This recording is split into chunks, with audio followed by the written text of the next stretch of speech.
Hello बच्चों, तो स्वागत है आपका हमारे चैनल एडू गुरु में। और आज हम लोग एक्सरसाइज 1.1 जो कि हमारी चल रही थी चैप्टर फर्स्ट नंबर सिस्टम, उसका क्वेश्चन नंबर सेकेंड सॉल्व करेंगे।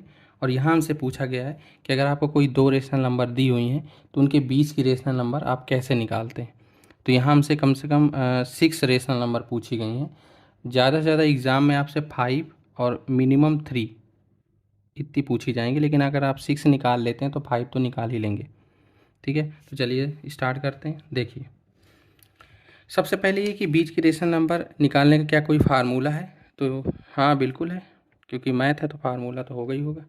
तो देखो, अगर कोई दो रेशनल नंबर है, मान लो ए है और बी है, तो इनके बीच की रेशनल नंबर कोई भी, मान लो सी है, तो उसका फार्मूला क्या है, ए प्लस बी बाई टू। इन दोनों को ऐड कर दो और हाफ कर दो तो बीच की रेशनल नंबर निकल आती। ठीक है, शुरू में आपको एक दो चीज़ें इसमें बता दूं कि रेशनल नंबर जो भी निकाली जाती हैं, देखो किसी भी दो रेशनल नंबर के बीच इनफाइनाइट रेशनल नंबर होती हैं। ठीक है, तो पहली बात तो ये कि सबके ज़रूरी नहीं है कि आंसर मैच करें। कोई लड़का कोई निकालेगा, कोई किसी को बीच के नंबर लेकर निकालेगा, तो अपनी अपनी मर्जी है।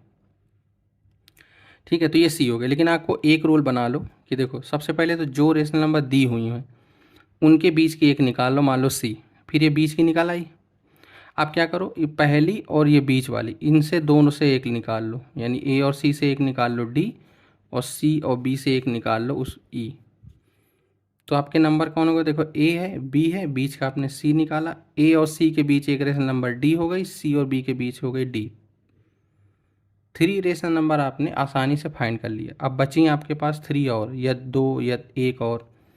अब आप किसी के बीच भी निकाल लो, जैसे आप ए और डी को ले लो तो एक रेशनल नंबर इनके बीच मिल जाएगी, डी और सी को ले लो तो एक इसके बीच मिल जाएगी, सी और ई को ले लो एक इसके बीच मिल जाएगी, ई और बी इसके बीच एक मिल जाएगी, है ना। तो इस तरह से आपको 4 मिल जाएंगे, 4 ये 3 ये 7 इस तरह आराम से निकाल लेंगे।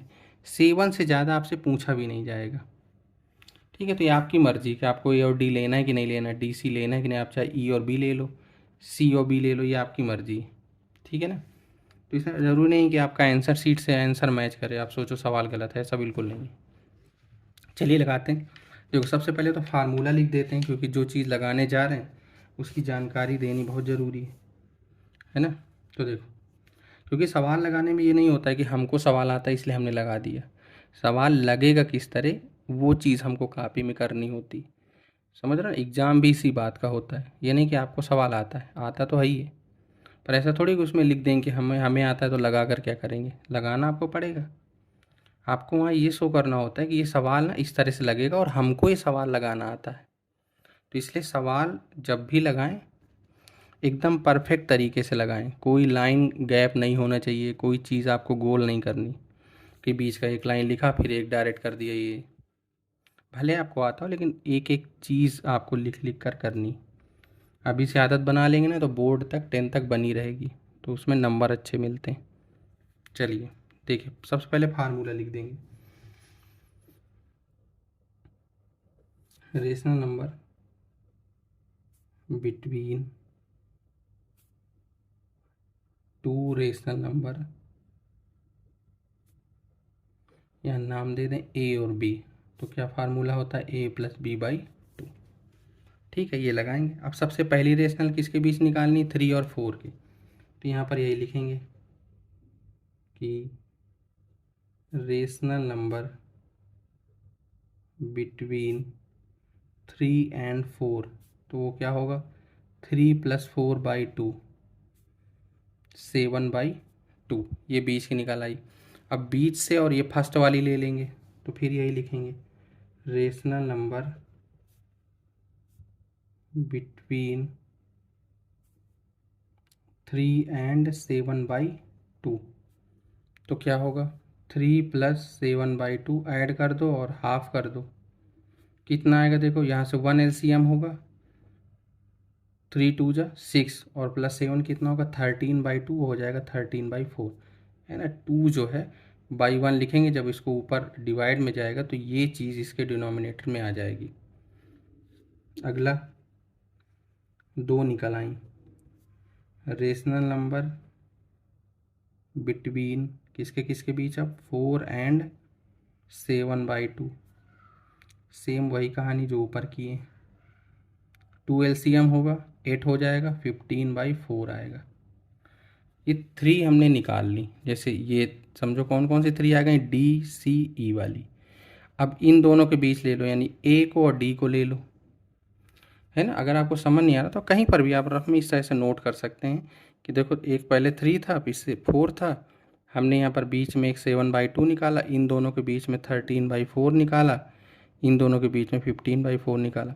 अब आपको 3 और चाहिए तो आप 3 और 13/4 ले लो, 13/4 और 7/2 ले लो, 7/2 और 15/4 ले लो, 3 निकाल लो, कौन सी दिक्कत है। ठीक, तो पहले हम यही ले लेंगे। तो रेशनल नंबर बिटवीन किसके किसके बीच, 3 एंड 13/4, तो वही चीज़ होगी 3 + 13/4/2, है ना। थोड़ा जगह की वजह से मैं साइड में ऐसे लिखे दे रहा हूँ। तो यहाँ 4 हो जाएगा, है ना, 1 है तो 4 3 या 12 और ये 25/8 होगा। फिर आगे 13/4 और 7/2 के बीच में ले लें हम, यहाँ इन दोनों के बीच फिर से वही लिखना है, रेशनल नंबर बिटवीन किसके किसके बीच में है भाई, वो 13/4 एंड 7/2, तो 13/4 + 7/2/2, ये चीज़। तो यहाँ से 4 आ जाएगा LCM, तो 2 2 जा 4, यहाँ 14 और ये 27/8। एक और बची, उसको भी निकाल लें, रेशनल नंबर बिटवीन किसके किसके बीच, अब 7/2 एंड 15/4, तो यहाँ लिख देंगे 7/2 + 15/4/2, वही चीज़ 4 LCM होगा, यहाँ 14 हो जाएगा, और ये 15 है, 29/8, ये आ गई। कितनी हो गई, 1 2 3 4 5 6, ये 6 रेशनल नंबर हैं। अब बस हमको फाइनल आंसर लिखना है, तो यहाँ से लिख देंगे कि 6 रेशनल नंबर्स बिटवीन 3 एंड 4, 3 और 4 के बीच जो 6 रेशनल नंबर हैं वो कैसे हैं। सबसे पहले देखो ये क्रम था और इनके इनके बीच कौन सी आई, ये 25/8, तो क्रम से लिख देंगे, थोड़ा ज़्यादा अच्छा है। फिर उसके बाद ये होगी, फिर उससे बड़ी ये होगी, फिर 7/2 होगी, 29/8 होगी और 15/4, ये आपका क्या हो जाएगा, आंसर हो जाएगा। इस तरह से हम ये बीच की 6 रेशनल नंबर निकाल लेंगे एक एक करके। फार्मूला यही लगाना है जो कोर्स में, ठीक है ना। दूसरा, उसके बाद एक मेथड देख लेते हैं शॉर्टकट वाला, हालांकि वो लगाना नहीं है हमको, लेकिन बस जानकारी के लिए।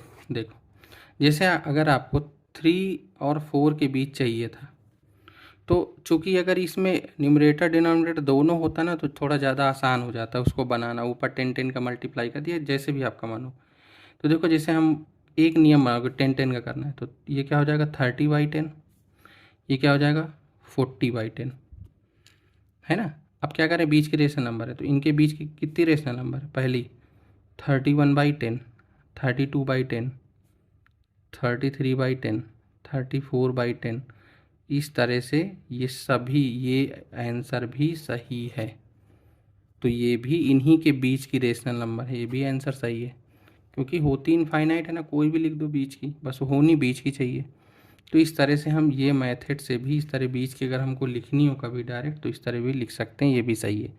लेकिन ये मेथड हमारे कोर्स में नहीं, इसलिए इसको फॉलो नहीं करना, आपको इसी से सवाल लगाना है। बस ये जानकारी के लिए हमने बता दिया कि कभी इस तरह पूछ ले। जैसे अगर एक सवाल और आपको बता दें, जैसे हमसे कह दिया कि 5/4, ठीक है, और 3 के बीच बताओ, ठीक है, तो यहाँ क्या करें, 10 10 का मल्टीप्लाई कर दो ऐसे।